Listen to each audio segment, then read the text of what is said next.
Hello, this is Devin Crabtree. This is Module 1 for ALTC805 on school demographics.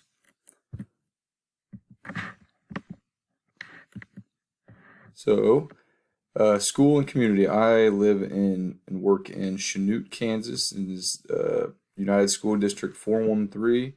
I work at Chanute Elementary School, and we have an enrollment of 750 students this year, and that varies from year to year a little bit, but that's what they have this year. Community demographics. Chanute has a population of 9,119 people. The median age is 38. Sex, 53% female, 47% male. Race, 88% white, 2% black, 7% Hispanic, and 3% other. I'm not sure what other is. I guess just a bunch of different races. The median household income is $36,288 per year. The poverty line is 22.5%, which is almost double the average in Kansas. So we are from a low-income community. The school demographics. So our grade range is K through 5, and I teach all grades as a PE teacher. We are an accredited Title I school, and our enrollment is 750, like I talked about a little bit earlier. So we have 2 PE teachers at our school. Obviously, I'm one of them. We each have our own class. Now, this year is a lot different because of the virus, but typically we both have a class, and they both come to our gym, and we kind of co-teach and do different things. So I have to try to memorize all those names, and it's really tough. This year's a little different because we're separated and we're going outside and we're teaching in the classroom. So having a little better luck with that. But it's pretty fun to try to get to know all these kids, but it can be difficult and challenging. School organization and climate. So K through 5 I talked about. For grades K through 2, we have 7 teachers for each grade. And so it's usually kindergarten classes this year I know are a little smaller, but all the other grades 1 through 5 are usually around 20 kids or so. And then grades 3 through 5 each have 6 teachers. So those grades have 6 teachers instead of 7. I put on here the climate at our school is very positive. Entering my second year, I think it's a really great place to work, and a lot of people enjoy being there all the time. Our administration's done a good job of just building a culture. I feel like that's fun to be around, and just a nice building. We got a lot of good things going in Chanute, in my opinion. All right, student background information. So the race and ethnicity section, we have 85% of our students are white, 7% are Hispanic, 6% are other, and 1% African American. Home language, we only have 2.4% of our students are ELL.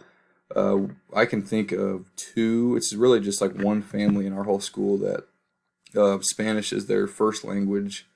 And then we have a handful of others that English is their first language, but they speak Spanish as well. Socioeconomic status, 65% of our students are economically disadvantaged. And I've known that for a while, that we have a lot of poverty in our town. I didn't quite know it was that big. That's pretty sad to see. It is, you can tell at school we have a lot of students that are from tougher situations and tougher backgrounds. Gender, 50.8% male, 49.2% female, so pretty close to what the town's average is as well. And the age range that we run from our school is anywhere from 5 to 11 years of age. And that information I just got from our principal, and that's what he told me. And obviously, as a PE teacher, I don't know any of that stuff, but he helped me out. Student academic information. This stuff was a little harder for me to find and understand a lot of it because I am a PE teacher, but it was kind of exciting and cool to see. In reading or English and language arts, the majority of our students show the basic and effective ability to understand and use ELA skills and knowledge.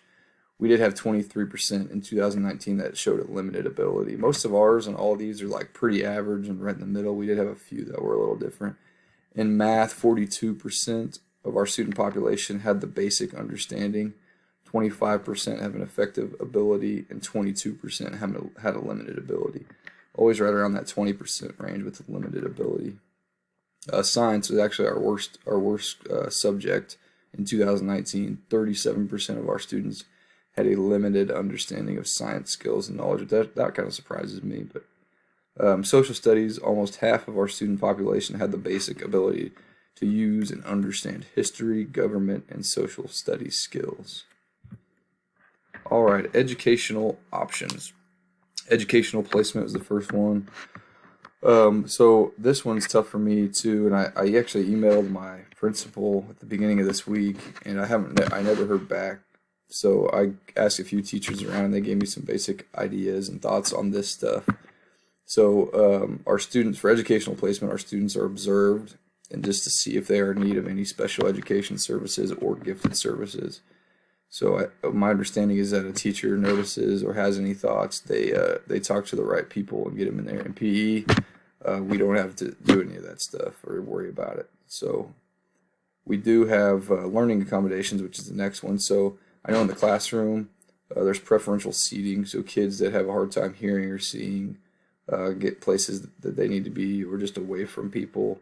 And then a common one in the gym for us, and also in the classroom, is students wear headphones. We have some students that have a hard time with a lot of noise and a lot of stuff going on. The headphones seem to help.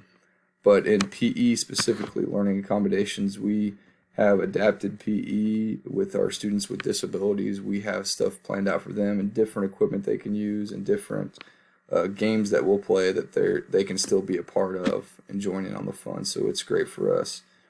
Testing accommodations. This is just some of the things a teacher threw at me for ideas, because we don't test. We do fitness testing, but nothing in the classroom. They have extended time, small group setting instead of full class, and then they also do one-on-one testing just with their teacher. So those are some of the testing accommodations I know that's done at CES here in Chanute. All right, so the last slide is my reflection, and just going to talk a bit about how it all affects me. So our school is obviously a little poverty-stricken. Our community kind of is that way. And as a PE teacher, I think the toughest part is just with going outside and being in the gym. We have a lot of students that need help with clothes and shoes, and we do have a program at our school that helps provide those things. So that part's nice. It is kind of cool to see, all this information that I learned about it when I first got here in another class, but it's been a while. That's been over a year, so it was kind of good to go through all of this stuff. But I thought this assignment was helpful, and it showed me a lot about our school and certain things, especially as a PE teacher, that I don't really think about. And so seeing some of this stuff and asking help from some teachers and my principal, it's kind of cool to see what some of the other things that are done in our school and in our district. Thank you for listening. Bye.